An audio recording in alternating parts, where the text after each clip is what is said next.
Si Sukuna nga ba ay ang The Fallen or ang totoo at tunay na Honored One?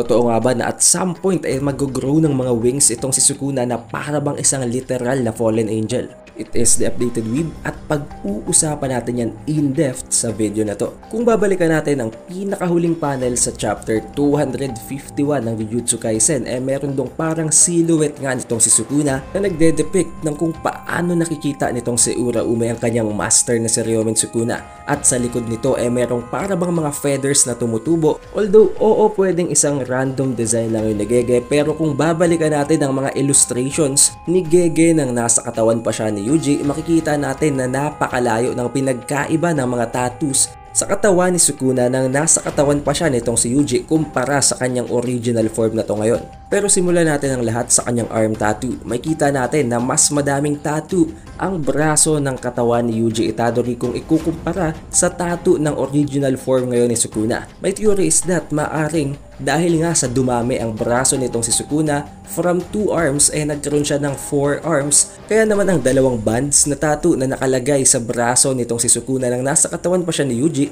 ay na-distribute sa kanyang 4 na braso. Kaya ang kanyang braso ngayon ay may tigi-isang bands na lang. Not just that, kung papansinin yung mabuti, napakarami pa ng pinagkaiba ng mga tattoo nitong si Sukuna, pati na rin ang tattoo na nasa mukha niya. Na maaring oo nga, 4 na rin naman ang mata nitong si Sukuna nang nasa katawan siya ni Yuji, pero wala naman siya nitong parabang mask or flesh na parabang nakapatong sa mukha niya ngayon. Kaya naman nagbigay ito ng ideya sa akin na pwedeng ang mga tattoo na ito ni Sukuna ay mga extra body parts niya na at some point pwede niyang i-activate or i-unseal para magamit. Kasama na rin dito ang paggamit niya ng kanyang black box or ng fuga. May posibilidad na hindi lamang body part ang nakatago sa kanyang mga tattoo, kung hindi mga abilities and techniques na rin. Ngayon, pagdating naman sa likod ni Ryomen Sukuna, may makikita tayo na parabang pattern na maaring either curse technique o body part na hindi niya pa ina-unleash. At alam nyo na kung saan ito patungo. Maaring ito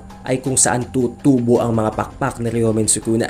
Kung iisipin, mismong sa bibig na ng King of Curses nang galing ang mga salita na siya nga ang The Fallen. At kung iisipin natin kung siya ang The Fallen, pwedeng maihalin tulad ang kanyang form dito kay Angel na may pakpak din. It's just that, since siya nga ang The Fallen, maaring hindi kasing pure ng itsura nitong si Angel ang magiging form niya, subalit kapareho pa rin ito but tainted at para bang may bahid na ng kasamaan. Or kung hindi naman tubuan ng mga pakpak itong si Ryomen Sukuna, pwedeng magbago pa rin ang kanyang form dahil tulad nga ng sabi ni Uraume, hindi pa sila ina-acknowledge nitong si Sukuna as worthy opponents kaya pinaglalaroan pa sila nito. Kung hindi naman tubuan ng pakpak si Sukuna, pwede naman siyang lumaki. Hindi ganun kalaki pero at least mas malaki sa isang regular na human. Tulad na lamang ng kung paano na-depict ni Kashimo Hajime ang kanyang itsura way back nang i-explain at isipin ni Kashimo ang tungkol sa pag-annihilate ng King of Curses sa napakadaming elite squad noong Heian era. At this point, pinag-uusapan pa lang natin kung ano ba talaga ang nagsisignify or ano ang dahilan kung bakit tinawag na The Fallen itong si Sukuna. Subalit ngayon naman pag-uusapan natin kung ano ang ibig sabihin ng panibagong illustration na inirelease nitong si Gege Akutami na nagpapakita dito kay Sukuna, kay Yuji at sa Six Eyes na nasa likod nila. At first, akala ko din ay ito ay isang parabang foreshadowing sa pagbabalik ni Gojo Satoru, subalit kung titingnan mabuti, ibang-iba ang pagkakabuo ng mga mata na ito. At parabang ito ay ang mga mata ni Ryomen Sukuna dahil kung titingnan, meron itong parabang spiral na design and effect na kaparehong-kapareho ng mata ni Ryomen Sukuna. Pero bakit Six Eyes kung hindi ito nagpe-pertain or tumutukoy kay Gojo Satoru? Maaring tinutukoy dito ni Gege Akutami ang 6 realms of Samsara.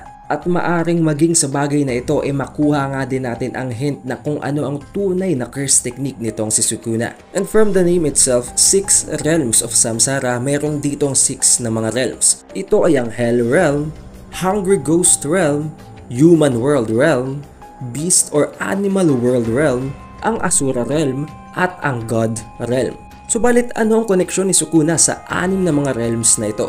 Unahin natin ang Hell Realm. May kita natin ang hand sign ni Sukuna ay maihahalin tulad sa God of Hell na si Enma. Parehong-pareho ang kanilang hand signs, so pwedeng ito ang magbibigay sa atin ng hint na pwedeng nakuha niya na ang qualification para sa Hell Realm. Not to mention, tinatawag na nga siya ngayon na King of Curses. Pagdating naman sa Hungry Ghost Realm, alam naman natin kung gaano kalakas ang appetite ni Ryomen Sukuna pagdating sa cannibalism. Alam natin na kahit na ano ay kakainin ni Ryomen Sukuna kapag nagustuhan niya, maging ang kanyang sariling skull or corpse. Pagdating naman sa Asura Realm, alam naman natin kung sino si Asura. Siya ang demigod na palaging nagka-crave for battle at siya nga ang tinagurian na God of Wrath. Na alam naman natin na talagang maihahalin tulad dito kay Ryomen Sukuna kung paano siya nagka-crave sa isang worthy opponent, kung paano niya gustong humanap lagi ng malakas na kalaban. Ngayon pumasok naman tayo sa Animal Realm.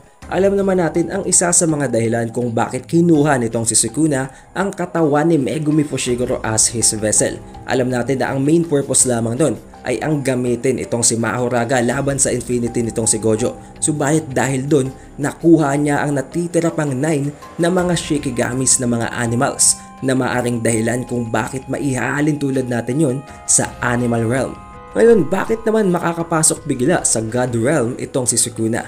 Alam naman natin na talagang napaka-OP nitong si Sukuna and it's as if siya na talaga ang god ng verse. Subalit, nakita nga natin na inilipat ni Kenjaku ang authority ng pag-conduct ng merging sa katawan ni Megumi Fushiguro na kinokontrol naman ngayon ni Ryomen Sukuna. And as for the Jujutsu Kaisen verse, si Master Tengen ang nagsisilbing parabang god sa loob nito. Siya nagkokontrol ng countless barriers at napakalaking factor ni Master Tengen sa Jujutsu World at isa din siya sa pinakamalaking dahilan at ang magiging pinakamalaking trigger para i-end ang buong humanity. Ngayon, since nakuha na nga natin ang 5 realm na ang Animal World Realm, ang Asura Realm, ang Hell Realm, ang Hungry Ghost Realm at maging ang God Realm, ang natitira na lamang ay ang Human Realm. Subalit paano yun makukuha ni Sukuna? As of the latest chapter 252 ng Jujutsu Kaisen, nasa kamay pa rin itong si Ryomen Sukuna at ni Megumi Fushiguro ang pagkakonduct ng merging. Ang merging ang kukuha ng lahat ng tao para gawin silang isang ultimate na cursed spirit at sa pamamagitan nun pwedeng ma-achieve ni Sukuna ang kanyang human realm. Therefore, achieving the 6 realms of Samsara na para bang si Sukuna talaga ang tunay na Honored One at pagmumukain lamang isang fraud na Honored One si Gojo Satoru matapos niyang hatiin ito. But who knows, diba? Since this is just a theory at pwedeng nagkakamali ako at ino-overthink ko lang ang mga binibigay na hints ni Gege Akutami.